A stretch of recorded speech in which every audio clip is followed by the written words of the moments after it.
Hello, everybody. It is the weekend before September ends, so that means it's time for me to do my September both book haul and unhaul.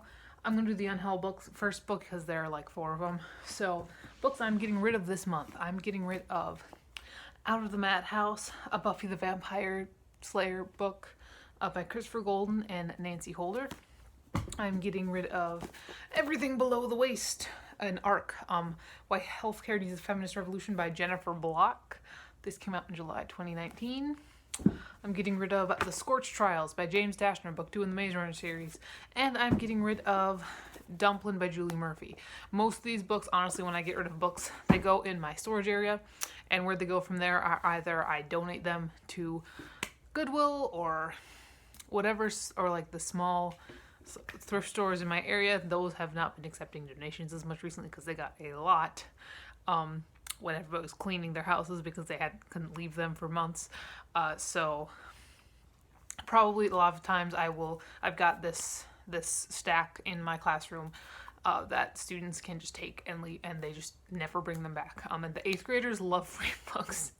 It is insane. Every time, like, cause I bring in, I have so many of them. I bring in more whenever they're running low. I have had to these last couple of days because the eighth graders just descend upon them, and then suddenly there are like four left, and I'm like, all right, thank you guys. I will bring in more. So now time for the haul portion. I stopped doing any sort of restrictions on myself whatsoever, and it's clear, it's noticeable. I also started doing Goodreads giveaways again. So the first two are those. I've got Cursed Wolf by Brogan Thomas. This is it looks like an urban fantasy situation. It came with stickers, a bookmark, and a little postcard. It also came signed. Yes, it's about a girl who is the ugliest person in the world. But she transformed into a wolf when she was like 9, and she hasn't been able to change back. And then she does, and that's when the book starts. So that looks interesting. It looks like it's pretty clearly self-published. It's published by Brogan Thomas Books. So, but we will see how it goes. Then I've got another Goodreads giveaway one, and that is An Ambiguous Grief by Dominique Hunter. This is a memoir. I'm not sure exactly what her story entails that requires a memoir, but we'll see. We'll see how it goes. It's not very long and it looks vaguely interesting. Then there's thrift books. There's other things. This is from Thrift Books, I'm pretty sure. I've got The Decline and Fall of the Roman Empire by Edward Gibbon. This is the abridged version. It is still, 700 pages long. This is like one of the greatest histories that has ever been written, apparently. And so, as somebody who likes to think that I'm intellectual in at least some capacity, I figured I should read it. I like history. That's fine. Then I got in a Warrior Cat pre-order, and that is Graystripe's Vow. This is a super edition. The Warrior Cat series is a series that I really loved as a child and have been rereading and vlogging my experiences rereading. I am far past wherever I got as a kid now, so they're less nostalgic and more like I'm just buying them and reading them for fun now. But this follows Graystripe, who was a main character in the first series. I think it follows him near the end of his life, so that should be pretty interesting. All right, then I made a thrift books order. First, we continue down the train of musician memoirs. I picked up Slash by Slash and Anthony Bozza. I have read now 2 of the Guns N' Roses memoirs. I read Steven Adler's and I read one of Duff McKagan's. So this will kind of round out the 3 that have actually written memoirs. So that's going to be cool. But I have such a deep love for musician memoirs. So I love buying them. I love reading them. This should be a fun time. Love Guns N' Roses. So then I also picked up on that thrift books order Forgive Me, Leonard Peacock by Matthew Quick. I've been interested in this one for a while. I believe it is kind of school shooting based, or if it's not explicitly school shooting based, it's something like that. So I figured when I saw it on there, I was like, yes, I'm buying this now. And then just because I was just like rambling around on the website, I picked up The South Park Guide to Life with a foreword by Brian Boitano.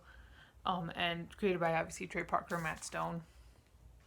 I don't know. This just kind of happened. Then I bought a couple books off of Amazon because I did. And that first one is Ikigai, The Japanese Secret to a Long and Happy Life by Hector Garcia and Francesca Mirais. I do a word of the day every morning, and one of the words was Ikigai. And I ran across this book, and I was just kind of decided to pick it up. Then I picked up None Shall Sleep by Ellie Marney, and this is a book. I think it takes place in the 80s, 1982, and it follows a girl or a couple people whose job it is to kind of question and interrogate teenage serial killers. I'm pretty sure juvenile murderers. Serial killer survivor Emmett Lewis and U.S. Marshal candidate Travis Bell. They are recruited by the FBI, and they have to kind of interview teenage murderers because they think that these teenagers will be able to get to them easier than adults will. And it looked really interesting, honestly. The combination of the 80s with the serial killer thing was kind of I was gonna buy it. Then I self-published another book. I self-published Circus Wings. This is book 1 in the Tinan series. It follows a princess who decides that she wants to do stuff instead of just sit around all day, and so she decides to go on this environmental rampage that ruins everybody's life. And it also follows the perspective of one of her personal guards, who is very kind of non-traditional and whose life definitely gets ruined. The princess is also a lesbian, and she just really likes girls. But this one is not very long. It's a fun time. Second book I'm currently working on right now, so not obviously right now, but I'm working on the second book, so it's not gonna, be abandoned forever. Then I went to a thrift store, picked up a book, People Like Us by Dana Melee. This is, I believe, a young adult thriller. I don't know very many details, but it looked vaguely interesting, and it was at the thrift store, so it was very cheap. Then I decided to sign up for Book of the Month. I do obviously, everybody who signs up for Book of the Month, have a referral code, and I just put that down below just in case you're interested in joining Book of the Month and just needed a random referral code because you wanted to help somebody out. I'm not going to be pushing it because it's just whatever, but the first book that I picked was Anxious People by Fredrik Backman. I loved Beartown so much. Us Against You was pretty good as well, but Beartown remains one of my favorite books ever. So I decided to pick up his newest release. I've heard some mixed things about this one, but I'm pretty pumped to get into it because, like I said, I loved Beartown too much to just ignore everything that Bachman ever does. So I picked up this one. Then I self-published another book because September and really late August was the time of self-publishing. So there's another one after this one eventually too. But this one is my heart, you guys. This is One More Sad Song. First off, I do love the cover. The cover was done by Paris St. Mercury or Mobtropolis over at Instagram. But anyway, this is the story of Zeke. And Zeke likes to skateboard, and Zeke likes his best friend Kevin.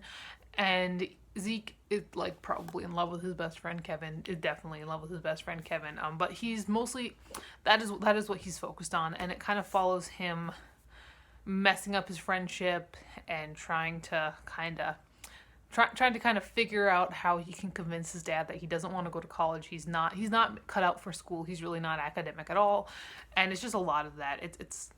Zeke is honestly probably one of the strongest voices out of character that I've ever written. Honestly, I think that this is probably one of the best things I have ever written. I love it so goddamn much. Zeke is so fucking dumb. Oh my god. But I love this. I do love this series. It is again the first book in the series the book 2 is actually in the formatting stage right now, so that will be out probably soonish, sooner rather than later. It's been written and rewritten at least, but yes, there's this one. I love it so much. I always have a link to my Amazon author page down below, so you can always go and check that out. Check out all the books I've written. There are 5 of them currently that are published. So like I think I've mentioned a couple times, I am a high school English teacher, and I am trying to get the school library, not really school library, I mean it is the school library, it's the classroom library, in kind of working order, we took a book out and I was interested in it because it looked like one of those ones that I read a lot of and always hate. It is called Fat Chance by Leslie Newman. It is definitely an eating disorder book. It is from the 90s, so we're going to have some skewed perceptions there. That's going to be fun. I just decided that it looked fun. Then I made a book outlet order. They had a sale. It was 3 buy 3 get 1 free. This has happened to me before. I've done this before. So I picked up, and then there were 4 by Nancy Wertland. This is I believe, a young adult thriller about these kids, these teenagers whose parents try to kill them or something like that. It looked interesting. I've been interested in that one for a while. I also picked up The Valiant by Leslie Livingston. This is, I think this is like Roman Gladiator kind of stuff. Female lead, should be fun. Young adult fantasy. I picked up When I Am Through With You by Stephanie Kuhn or Coyne or whatever. I never know how to pronounce her last name, but I have been so interested in her books, and I think I own 2 of them now that I have not read, but this one looked interesting. Again, I think she does like young adult thrillers, I think kind of in the realm of like Charles Benoit, so that would be cool. And then I made a mistake. I bought the second book in the Zebulon Finch series, Empire Decayed. I do actually have the first one coming from Thrift Books because, like I said, I have no self-control anymore. It's like you give me a real salary and I just start buying everything. So I did buy this. I do have book 1 coming. I've heard good things about this series and I've been very excited to try it for a while. Then I went to another thrift store. I picked up 3 books. 2 of them are technically kind of the same book. There are 2 copies of The Gunslinger. However, this is like your normal copy you find in the bookstore. This is the copy from before he kind of revised it. This is an old copy, and I'm kind of pumped about that. That might be kind of fun. But when I was there, I also picked up a domestic thriller, The Woman in the Window by A.J. Finn. I heard good things about it when it came out. I heard bad things about the author a couple years after it came out. So we'll see how it is. Then I picked up a kind of true crimey, non-fiction-y book, and that is The Real Lolita by Sarah Weinman. This is about the kidnapping of Sally Horner, which is what kind of inspired Vladimir Nabokov to write Lolita. So that should be interesting, to say the least. I'm pretty pumped for this one as well. And finally, we have my last self-published book, which is more of a novella. It is a novella. It's not more of a novella, but that is Columbiner. This is my school shooting book. It's only 100 pages long, so it's a novella. It is only 100 pages long. I am only asking like half as much as I ask for other books because for the paperback, I mean my Kindle price is always going to be 99 cents for everything, but let's rephrase that. It's always going to be the minimum that Amazon will let me put it. That I still get money off of it. Right now it's 99 cents. I don't know how that's going to change in the future, but on this one, the paperback is like half as much as the other ones because it is only 100 pages long. But yes, those are the books I'm getting rid of and just got in September, so you can see where my book wall's going. But yeah, that is all I have for you today. I will see you later, and goodbye.